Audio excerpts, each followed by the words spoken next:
Welcome to Olga news. Pahalgam ఉగ్రదాడి తర్వాత భారత్ చేపట్టిన సైనిక చర్య ఏదైతే ఆపరేషన్ సింధూర్ ఉందో అది విజయవంతమైన విషయం తెలిసిందే.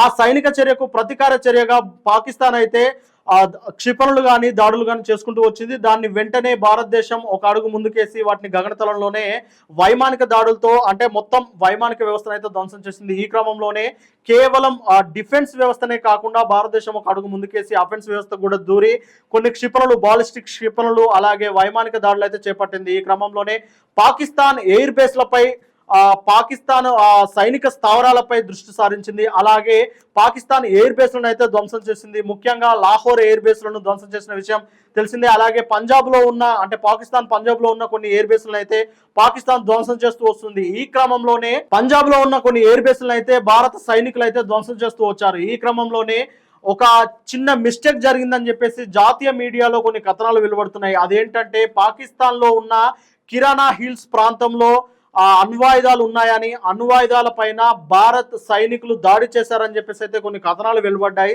దానికి సంబంధించి భారత ఎయిర్ మార్షల్ ఏకే భారతి గారు కూడా మాట్లాడుతూ పాకిస్తాన్ కిరాణా హిల్స్ లో అణ్వాయుధాలు ఉన్న విషయం మాకు తెలియదని, ఆ విషయాలు చెప్పినందుకు థ్యాంక్స్ చెప్తూనే అలాంటి దాడులు చేయలేదు భారత్ సైనిక వ్యవస్థ, ఎలాంటి దాడులు చేయలేదు అణ్వాయుధాల పైన అని చెప్పేసి అయితే ఆయన క్లియర్ గా చెప్పారు. కానీ ఇక్కడే ఒక కోణం అయితే దాగి ఉన్నది. ముఖ్యంగా అది ఏంటంటే కిరాణా హిల్స్ పైనే స్పష్టంగా దాడి చేయనప్పటికీ కిరాణా హిల్స్ కు పక్కనే ఉన్న సర్గోదా స్థావరాలపై అంటే సర్గోదా ప్రాంతంలో సైనిక స్థావరాలు ఉన్నట్లు ఆ సర్గోదా స్థావరాలపై అంటే దాడి చేస్తున్న క్రమంలోనే ఆ సర్గోదా కిరాణా హిల్స్ సర్గోదా ప్రాంతానికి 20 కిలోమీటర్ల దూరంలో ముషాఫ్ అనే మరొక ప్రాంతం ఉంది. ఆ ముషాఫ్ స్థావరాలపై ఎయిర్ బేస్ పై దాడి చేసినప్పుడు దానికి సంబంధించిన భారతీయ క్షిపణులు కొన్ని ఆ కిరాణా హిల్స్ లో ఉన్న అణ్వాయుధాల ఎయిర్ హెడ్లపై అంటే వార్ హెడ్లపై పడినప్పుడు ఆ వార్ హెడ్ కొంచెం లీక్ అయ్యి ఆ అణ్వాయుధాల నుంచి వెళ్ళి రేడియేషన్ రావడం అయితే మొదలైంది.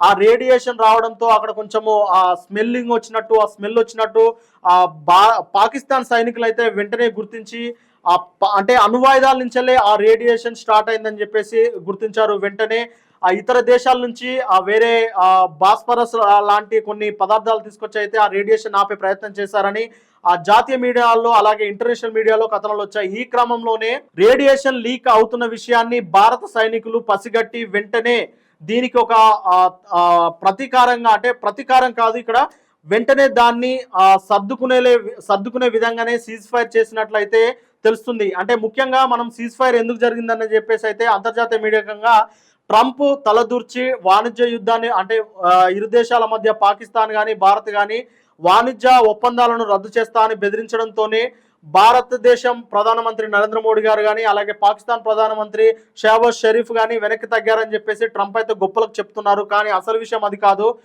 పాకిస్తాన్ పై కిరాణా హిల్స్ పై అనుకోని దాడులు జరగడం వల్లనే అక్కడ అణ్వాయుధాలపై ఒక దాడి జరిగినట్లు అణ్వాయుధాల దాడిని గుర్తించిన భారత్ వెంటనే దాన్ని వెనక్కి తీసుకునే క్రమంలోనే సీజ్ ఫైర్ ఒప్పందం జరిగినట్లు అని చెప్పేసి అయితే ఆ అంతర్జాతీయ మీడియాలో అయితే కొన్ని కథనాలు అయితే వెలువడుతున్నాయి. ఎందుకంటే అణ్వాయుధాలపై దాడి చేయొద్దని చెప్పేసి అంతర్జాతీయంగా కొన్ని ఒప్పందాలు అయితే ఉన్నాయి. ఆ ఒప్పందాల సంతకాలు కూడా భారతదేశం చేసింది. అలాగే నో ఫస్ట్ యూజ్ అని చెప్పేసి మన దగ్గర కూడా కొన్ని అంటే కొన్ని స్వయం ప్రతిపత్తి కొన్ని అంటే స్వయంగా కొన్ని నియమాలు అయితే పెట్టుకున్నది భారతదేశం. ఇలాంటి క్రమంలో పాకిస్తాన్ అణ్వాయుధాలపై దాడి చేయడం అనేది ప్రపంచ దేశాల ముందు ఒక దోషిగా నిలబడే అవకాశం ఉంటుంది. ఈ క్రమంలోనే భారత్ వెనక్కి తగ్గి సీజ్ ఫైర్ కు ఒప్పుకుందని చెప్పేసి అయితే కొన్ని కథనాలు అయితే వెలువడుతున్నాయి. మరి దీనిపై అయితే ఇప్పటి వరకు భారత సైనిక వ్యవస్థ కానీ భారత త్రివిధ దళాలు కానీ అలాగే ప్రధానమంత్రి కానీ విదేశాంగ మంత్రి కానీ ఎవరైతే దీనిపై స్పష్టత చేయలేదు. కానీ పాకిస్తాన్ అణ్వాయుధాలపై దాడి చేయడం వల్లనే